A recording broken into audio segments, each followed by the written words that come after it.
Kung hindi mo pa alam to, kung paano ko ginawa to, yung tinanggal ko yung background ko at pinalitan ko ng picture ko galing sa gallery ko para sa iyo tong video na to. So, gawin lang natin. Punta lang tayo dito sa Facebook apps natin. So, buksan natin yung Facebook natin. Saka pinutin natin yung profile natin. Tapos, scroll down lang natin. Makita natin dyan sa baba yung reel. So, pinutin na natin yung reel. So, yan.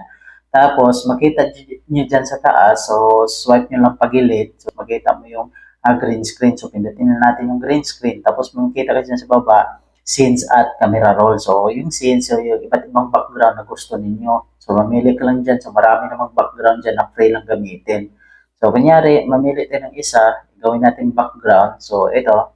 So, pindutin lang natin yan yung picture na yan. Tapos, makita mo may background na. Tapos, pindutin natin pinaka-video para lalaki. Tapos, adjust nyo lang kung saan nyo gustong ilagay yung mukha nyo. So, ganyan lang. Tapos, dalawang daliri kung paliit or palaki. So, ganyan lang. Tapos, kung nalagay nyo na, kung saan nyo ilagay, pwede nyo na ito pula na dito sa harapan para mag-start recording na siya. So, ganyan lang. Tapos, kung yung gusto nyo yung nilagay ko sa background ko, yung picture or yung screenshot or video, so, pindutin natin green screen. Tapos, doon tayo pupunta sa camera roll. So, camera roll, makikita nyo dyan yung picture at saka video nyo. So, pwede natin gawing background yon. So, mamili lang kayo sa gallery nyo o sa mga picture at video nyo. Kung gusto nyo i-background as, gusto nyo gamitin as background ninyo. So, kayo na mamili. So, kunyari, ito yung gamitin ko, yung screenshot galing sa page ko. So, pindutin nyo lang yung picture or video. Tapos, pindutin nyo yung pinaka-video mismo, yung para lalaki siya. So, ganyan. Tapos, i-adjust nyo kung saan nyo ilagay yung mukha nyo. So, dito sa gilid. Tapos, dalawang daliri kung paliit, palaki. So, ganun lang. So, pagkatapos nun, kung tapos ka na, kung gusto mo nang magsimula na mag-recording, pindutin lang natin itong pula na nasa harapan. So, itong pula na nasa harapan, yun lang pindutin natin para mag-start recording na siya. So, pindutin lang natin yan. Tapos, mag-start recording na siya. So, yun. Nag-start recording ng ganyan. So, makita nyo may pula dyan sa taas. Tapos, pag natapos na kayo, yan maggawa lang kayo ng video yan. Gusto nyo sabihin doon. Tapos, pagkatapos yan, pindutin nyo itong pula to stop recording. So, yan. Tapos na. Tapos, kung gusto nyo lagyan ng sounds, may sounds yan sa gilid. So, pindutin natin yung sounds na yan. Tapos, mamili na kayo ng music. So, add music nyo lang. So, gusto nyo yung lagyan ng background na music. So, maraming option dyan. So, pili kayo kahit anong gusto nyong ilagay dyan sa reels nyo. Tapos, pagkatapos doon, i-done nyo lang kung may napili na kayo.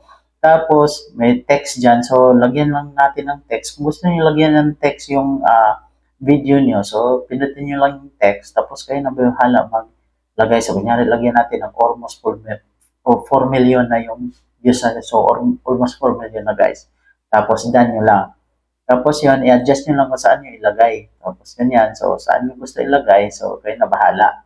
Tapos, dyan sa baba, may dyan, effects. So, may mga effects dyan sa baba. Kung gusto nyo lagyan ng effects, filter or So, meron dyan sa baba effects. Tapos, may sticker din. So, pwede kayo mamili kung anong sticker na ilagay nyo sa video nyo o sa reel nyo. So, pagkatapos nyo, kung tapos na lahat, pindutin nyo lang tong X sa baba. So, kung tapos na lahat, so, next na, tapos lagyan mo lang ng title. So, describe lang yung reel mo. So, lagyan mo lang dyan sa taas kung anong gusto nyong ilagay na title. So, kung maglagay pala kayo ng title, so huwag nyong kalimutan guys na lagyan ng hashtag. So, kung anong hashtag na gusto nyong ilagay nyo dyan sa video nyo. Kung anong gustong hashtag na ilagay nyo. Kasi nakakatulong din yan para dadami yung views natin, yung hashtag. Kasi yun yung sinesearch ng mga viewers. So, huwag nyo rin kalimutan pag nag-upload kayo yung share to your story. So, ito. So, dapat always share to. So, ito natin yan. Share always dapat.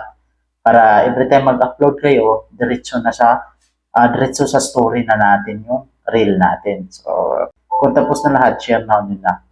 So, ganyan lang kabilis kung paano natin tanggalin yung mga background natin at palitan natin ng mga picture galing sa gallery natin. So, pang-post sa reels natin. So, sana may natutunan kayo sa video ko na to. So, don't forget to follow, share, like, and comment below. Thank you.